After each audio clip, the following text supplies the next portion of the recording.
संजय राऊत यांनी जे आरोप केले, श्रीकांत शिंदे फाउंडेशनमध्ये 500 ते 700 कोटींचा घोटाळा झाल्याचा तुमचा आरोप आहे.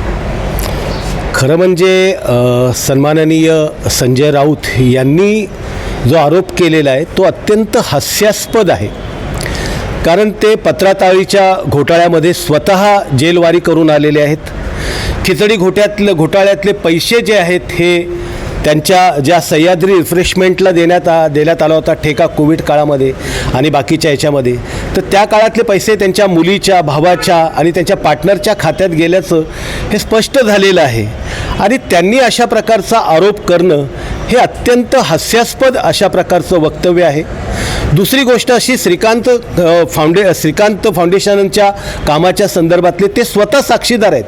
अनेक म्हणजे फेस्टिवल असतील किंवा इर्शाळवाडीमध्ये श्रीकांत शिंदे फाउंडेशननी ज्या काही मुलांना दत्तक घेतलेलं आहे, आत्तापर्यंत श्रीकांत शिंदे फाउंडेशनच्या माध्यमातून जवळपास 25,000 शस्त्रक्रिया झालेल्या आहेत. त्याच्यामध्ये 5,000 मुलं अशी आहेत की ज्यांच्या हृदयाला जन्मजात छिद्र होतं, त्यांच्या शस्त्रक्रिया झालेल्या आहेत.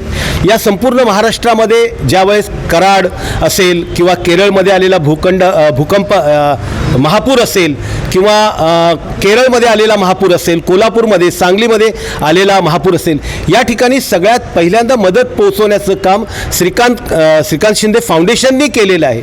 आणि असं असताना त्यांनी अनेक वेळा श्रीकांत शिंदे फाउंडेशनच्या कार्यक्रमाला स्वतः उपस्थित राहून त्याची तारीफ केलेली आहे. त्यांनी अशा प्रकारचा आरोप करावा हे खरं म्हणजे हास्यास्पद तर आहेतच, पण ज्यांना सकाळी उठून फक्त एखादं वातावरण खराब करायची सवय लागलेली आहे त्यांच्याबद्दल जास्त बोलण्यात काही अर्थ नाही असं मला वाटतंय.